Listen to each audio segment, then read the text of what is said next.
Mira lo que dice el artículo 13 de la Constitución. Ya este no es el proyecto. Dice en el inciso C que el Estado tiene como fin preservar la seguridad nacional. Pero eso es nuevo, eso es nuevo. No, la seguridad nacional no es nueva, pero para Cuba sí, en la ley sí. Porque nosotros tenemos regulado en Cuba la defensa nacional. La seguridad nacional es una doctrina militar. Es una doctrina que evidentemente que tiene una historia que no tiene nada que ver con nuestro sistema.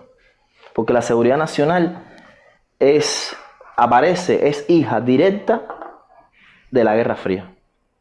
Hay una ley de seguridad nacional de 1947 en los Estados Unidos. Y esa ley creó la CIA, creó el Departamento de Defensa, por lo tanto, creó un ejército permanente en los Estados Unidos también, creó un Consejo de Seguridad Nacional para el Ejecutivo norteamericano. Pero además de eso, me parece extraño e inoperante para Cuba, porque en Cuba hay una ley de defensa nacional que está vigente, que ahora tendrá que modificarse. La doctrina de la seguridad nacional y la institucionalización de la seguridad nacional hace que la excepcionalidad sea normal en un país. Porque una de las cosas que hace la doctrina de la seguridad nacional es convertir en enemigos a los ciudadanos. Y ya no solo a los países que son enemigos políticos tradicionales de un Estado. Y a mí me parece que nosotros no podemos caer en esa trampa, porque esto no nos hace falta para el país. ¿Qué tiene que ver la actualización del modelo socialista cubano con la seguridad nacional en un país donde no hay problemas de seguridad? Donde supuestamente el Estado no lucha contra la contrainsurgencia. No hace contrainsurgencia porque no hay ese tipo de insurgencia. Es muy peligroso que nosotros convirtamos la excepcionalidad política en el día a día, ¿no? Porque esto lo que ayuda es a que haya manuales. Por ejemplo, la Seguridad Nacional es la que creó manuales de tortura, desapariciones de personas, de líderes políticos en el mundo, secuestros de personas en Europa para traerlos en un avión secreto y llevarlos a una cárcel ilegal en un territorio de un país que ocupado por una base también ilegítima como la de Guantánamo. Es decir, no me parece que sea una doctrina ni una institucionalidad que Cuba necesite. Que puede haber alguien que considere esto inocentemente, alguien que considere esto una palabra más o un concepto más, pero tiene unas consecuencias y hay cosas en la historia que tienen una consecuencia, que tienen una historia macabra. Y esta es una de ellas. Entonces, ¿cuál es la justificación? Que no sea de pronto que a alguien se le ha ocurrido que esto ayuda a tener una excepcionalidad más grande, por ejemplo, para el control de la prensa, de los datos. ¿Cómo vamos a tener habeas data, como dice la Constitución? ¿Cómo vamos a acceder a los archivos donde se manejan nuestros datos? Si estás poniendo la seguridad nacional en la misma Constitución. Si de pronto alguien, cualquier funcionario puede decir que por seguridad nacional no te podemos dar el dato. O que por seguridad nacional hace falta tener un índice de peligrosidad predelictiva que viola el principio de legalidad penal. Porque las personas son puestas, o sea, aseguradas sin cometer delito. Porque tienes cara de delincuente. Riesgo. Parece ser que puedes cometer delito. Porque no son dos palabras bonitas pegadas. Son una institución, son una cultura de relación del sistema político con la sociedad civil. Crea mecanismos por los cuales la ciudadanía puede ser controlada de una forma excesiva y con justificación para cualquier cosa.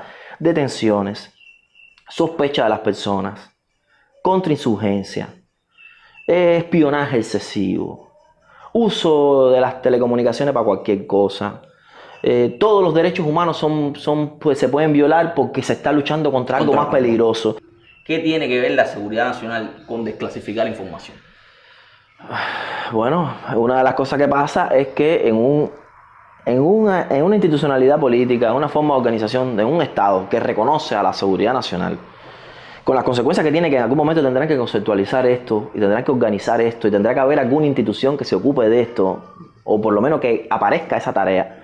Una de las cosas que va a pasar es que puede haber un grupo de situaciones en las que no se desclasifiquen documentos, donde no se dé información, donde el secreto de Estado crezca, donde no haya transparencia porque ahora la seguridad nacional existe. Si nosotros teníamos ya ese problema planteado, si usted iba ante un funcionario que te podía decir en tu cara que esa norma que usted pedía es secreta en un país donde si es secreto el derecho no existe jurídicamente, y eso ya sucedía sin seguridad nacional establecida o mencionada o invocada como se está invocando ahora, imagínate entonces qué consecuencia puede tener eso. ¿Cómo nosotros vamos a hablar de gobierno electrónico como estamos hablando? Con seguridad nacional, que en cualquier caso usted puede decir no podemos dar ese dato, no podemos poner ese dato en la red, no podemos dar esa información al pueblo porque la seguridad nacional lo indica.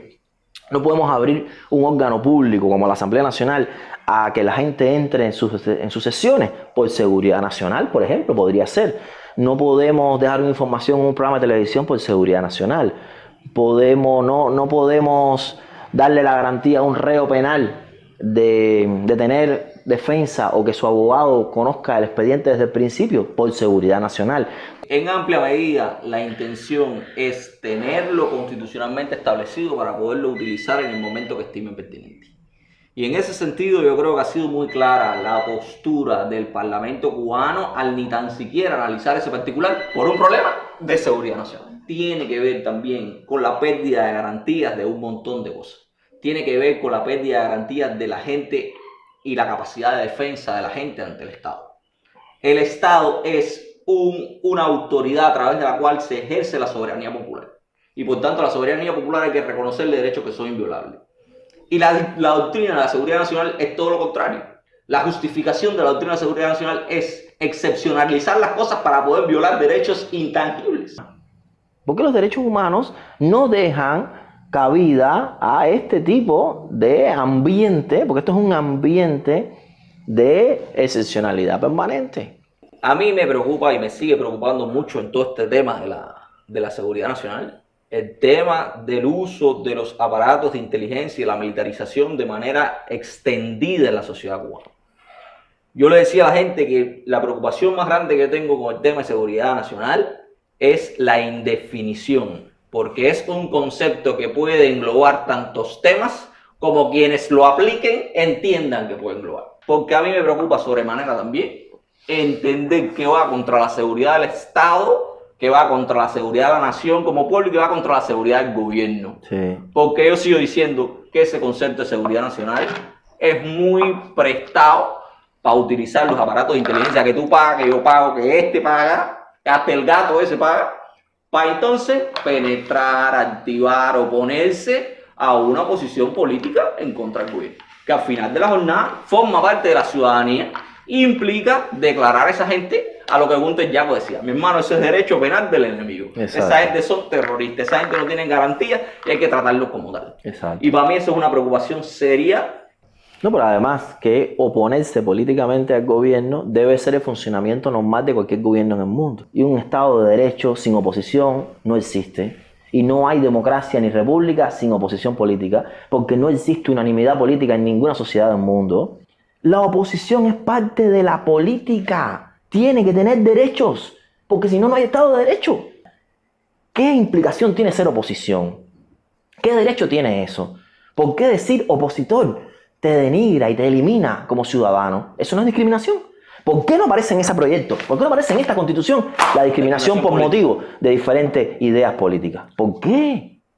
Porque es discriminatorio el documento, todavía es discriminatorio.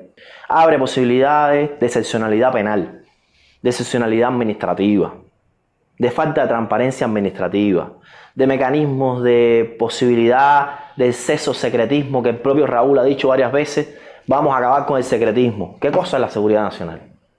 Ese es el caldo de cultivo perfecto para el secreto de Estado, secreto justificado, para oír conversaciones, firmar gente que no te da permiso, escuchar lo que no tienes que escuchar, sospechar del que no tienes que sospechar, meter en un saco de enemigos a gente que son tus compañeros, son conciudadanos, las personas que pagan impuestos en el mismo lugar que tú. Por lo tanto, esto es grave. Yo creo que no debemos caer en esa trampa.